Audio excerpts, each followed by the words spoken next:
إن الحمد لله نحمده ونستعينه ونستغفره ونعوذ بالله من شرور أنفسنا ومن سيئات أعمالنا من يهده الله فلا مضل له ومن يضلل فلا هادي له وأشهد أن لا إله إلا الله وحده لا شريك له وأشهد أن محمدا عبده ورسوله يا أيها الذين آمنوا اتقوا الله حق تقاته ولا تموتن إلا وأنتم مسلمون يا أيها الناس اتقوا ربكم الذي خلقكم من نفس واحدة وخلق منها زوجها وبث منهما رجالا كثيرا ونساء واتقوا الله الذي تساءلون به والأرحام إن الله كان عليكم رقيبا يا أيها الذين آمنوا اتقوا الله وقولوا قولا سديدا يصلح لكم أعمالكم ويغفر لكم ذنوبكم ومن يطع الله ورسوله فقد فاز فوزا عظيما أما بعد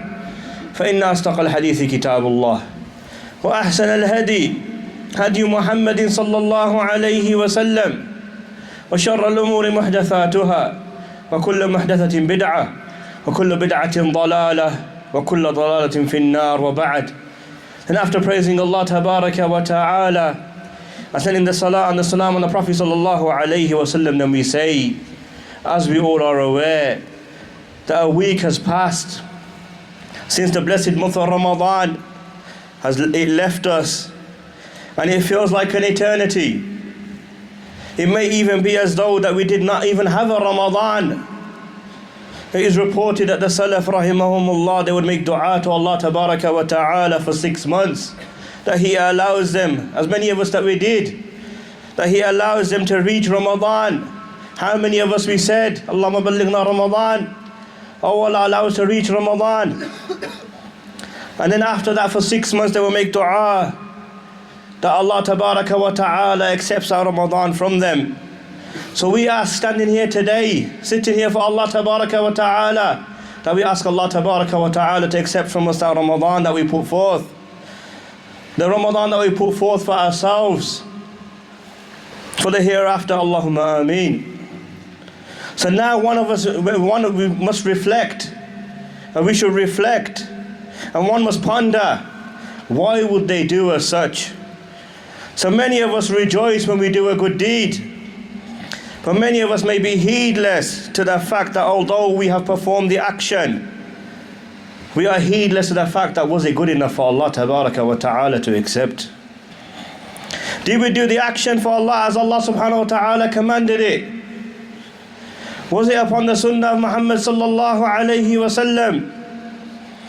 Was it sincere for Allah? Or were we showing off?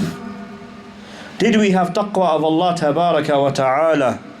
And as Allah tabaraka wa ta'ala says, إِنَّمَا يَتَقَبَّلَ اللَّهُ مِنَ الْمُتَّقِينَ, that Allah subhanahu wa ta'ala only accepts from those who have taqwa. So this state of being in fear regarding whether our actions are accepted or not, then it's a praiseworthy characteristic, and it's a characteristics of the believers as mentioned in the surah of the believers.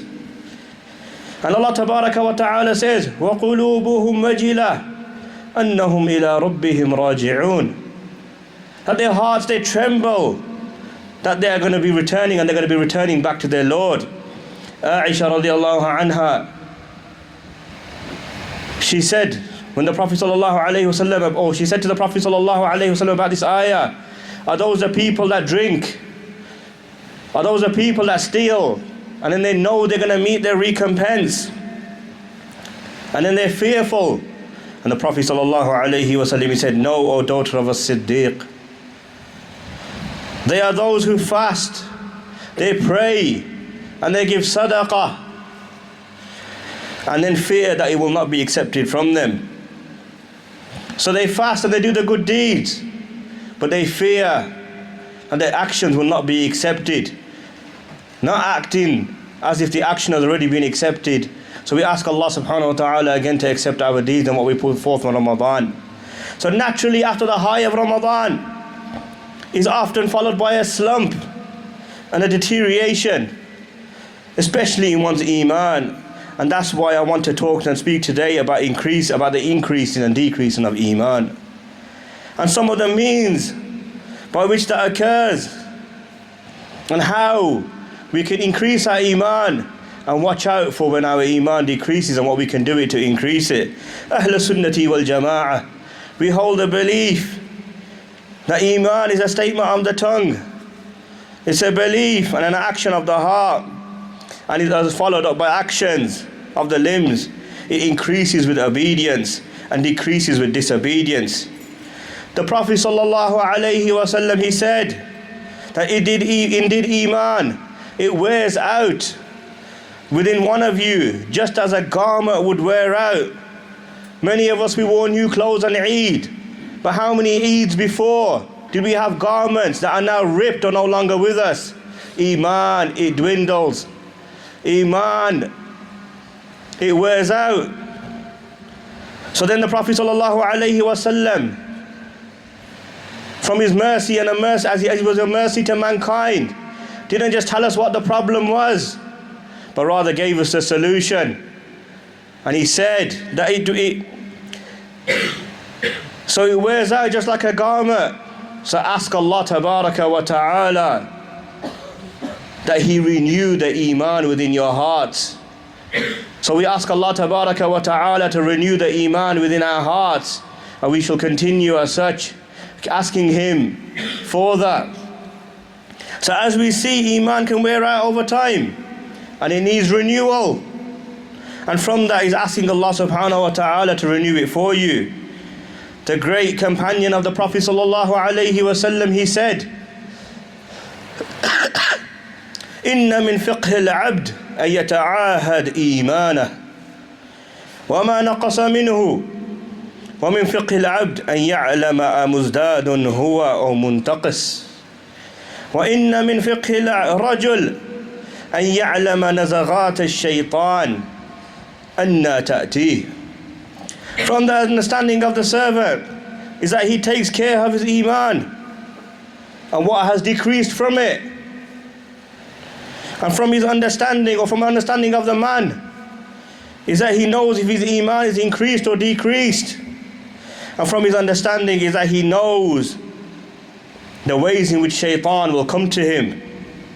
So it is important that we keep in check the state of our Iman, as well as knowing how shaitan will deceive us, especially after the month of Ramadan, as we know that they were shackled at the start of Ramadan, the shayateen, and then they were let loose.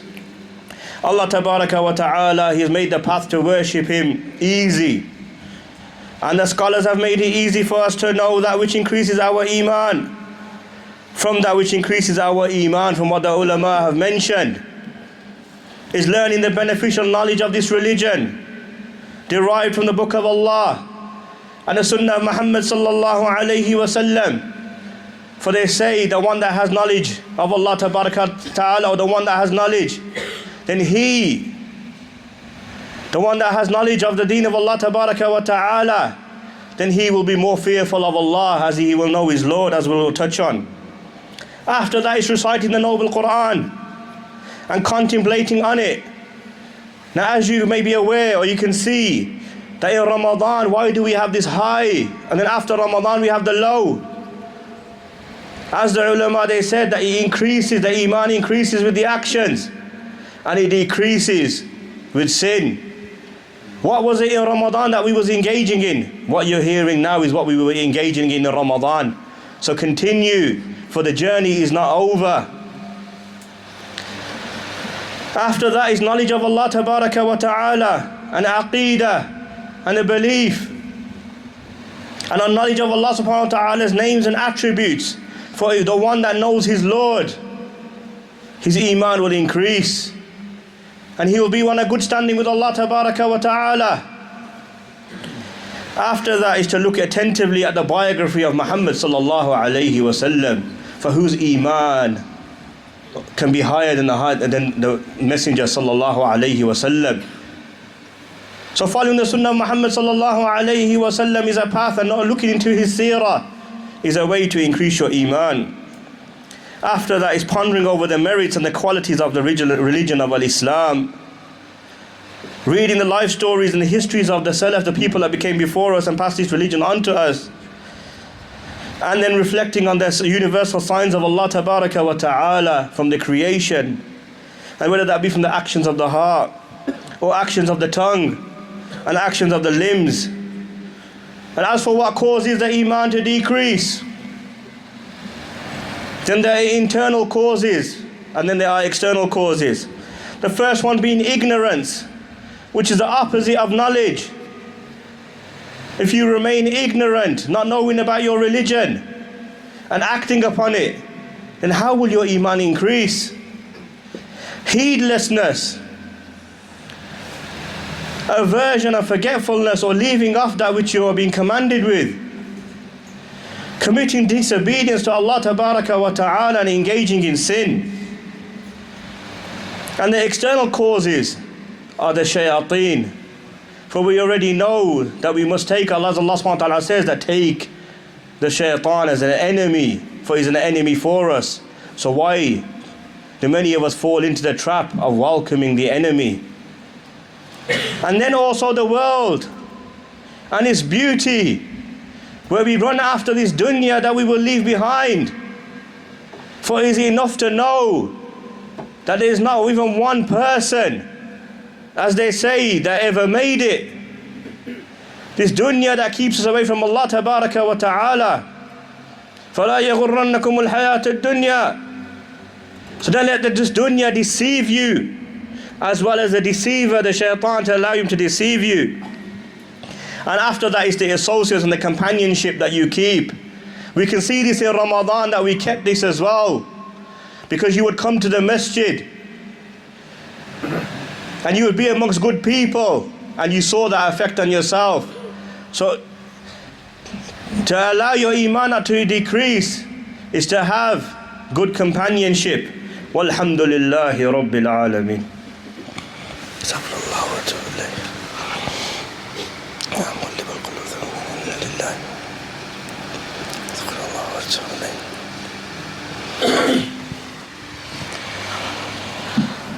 الحمد لله غافر الذنب وقابل التوب شديد العقاب ذي الطول لا إله إلا هو إليه المصير. اللهم صل وسلم على عبدك ورسولك نبينا محمد وعلى آله وصحبه وسلم. And as we have mentioned many times, that the khutbah within itself takes a special importance within the Muslim's life, so much so that it takes from the prayers and the obligatory prayers, 2 raka'at or 4 raka'at become 2, and the khutbah he replaces it, and that we're in need of this reminder. So I leave you with the hadith of Nabi sallallahu alayhi wa sallam, and I've stood here on this minbar many times mentioning this hadith. And if you haven't reflected and pondered before, then now is your chance. For the Prophet sallallahu alayhi wa sallam, the mercy to mankind, from his mercy he said, and he taught us, he said, the intelligent one, al-kayyisu man dana nafsah wa amila lima ba'da al-maut. The intelligent one is he who holds himself accountable and he works for that which is after or for the akhirah, or for that which is after the death. And the incapable one is the one who he follows his desires and merely falsely hopes upon Allah Tabaraka wa Ta'ala that he'll be okay without putting anything in for that. You've all heard the message. It is for now for you to see what you will do. For the day will come when you will have not another chance. And the statement may be, Rabbi irji'un, that, oh my Lord, send me back. As some of the Salaf would do. They would put themselves, one of them, he would put himself in the grave. He'd put himself in a grave, and then he would say, Rabbi irji'un, oh my Lord, send me back, I will do such and such, such and such. And then when he'll come out of the grave, he said, you have what you wish. You have that chance now, what will you do? Walhamdulillahi Rabbil Alameen.